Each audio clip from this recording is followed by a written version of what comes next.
Hello everyone, welcome back to another episode of Technologyglance.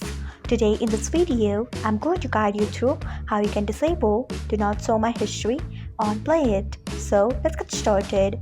Firstly, open PLAYit app in your device. Then tap on your profile icon.